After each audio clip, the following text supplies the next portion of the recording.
আমাদের শিল্পীরা কেউ দুস্থ না। আসলে হলো কি আগের চেয়ে কাজ কম হচ্ছে, এখন ওরা ওভাবে কাজ করতে পারছে না। তার জন্য অবশ্যই তাদের একটা আর্থিক অসুবিধা তো আছেই, তাই নয় কি? তার বলে যে তারা দুস্থ এটা বললে আমার কাছে কাছে খুব কষ্ট মনে হয়, নিজেকে আমি অপমানিত মনে করি। কারণ ওরাও যে আপনার জুনিয়র শিল্পী, হয়তো বা ছোট্ট একটা রোল করছে, কিন্তু আপনার একটা ছবিতে কিন্তু রোলটা করছে, অভিনয় করছে। তার জন্য যে মনে করেন যে আমি একজন অভিনেত্রী হিসেবে একজন অভিনেত্রী কিংবা অভিনেতাকে আমি ছোট করতে কখনোই আমি করবো না, কখনোই চাইবো না। আর কেউ যদি বলে আসলে আমি খুব মর্মাহত আর কি। বাছাইকৃত কাঁচামাল ও স্বয়ংক্রিয় ইউরোপিয়ান মেশিনে তৈরি হয় all time honeycomb, all time healthy life. আমাদের শিল্পীরা কখনোই দুস্থ নয়, তবে অনেকেই অবশ্যই আর্থিক ভাবে অনেক হয়তো কিছুটা অসুবিধায় আছে। আগের মতো যদি চলচ্চিত্র হয় অবশ্যই তারা মনে হয় আজকে সে পজিশনে থাকবে না।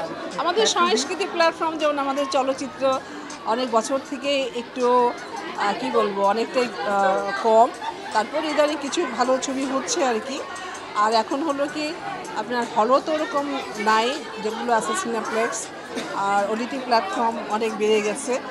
তো আগের মতো হয়তো আমরা যখন ছবি করেছি বছরে আপনার হয়তো 25-30টি করে ছবি রিলিজ হচ্ছে, আমারই তো অনেক সময় 15-16টি রিলিজ হয়েছে বছরে, তো ওরকম হচ্ছে না। কিন্তু বাট ইদানিং কিছু কিছু ভালো ছবি হচ্ছে আর কি।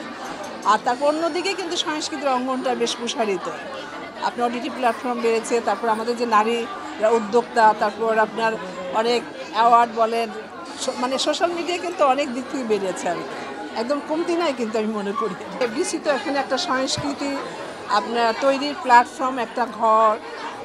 আমি জানি না মানে যে বন্ধ হবে, মানে মনে হয় না বন্ধ হবে।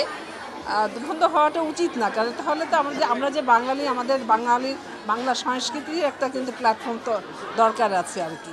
তো সেই বাঙালির প্ল্যাটফর্ম হিসেবে যদি এফডিসিটা থাকে, তারপর অনেক অনেক যুগের কিন্তু একটা আমাদের এফডিসি সাংস্কৃতিক প্ল্যাটফর্ম, তা আমার মনে হয় না যে ভেঙে ফেলবে, বা আমি জানি না, আমি আসলে এই মুহূর্তে ডিটেলস বলতে পারছি না।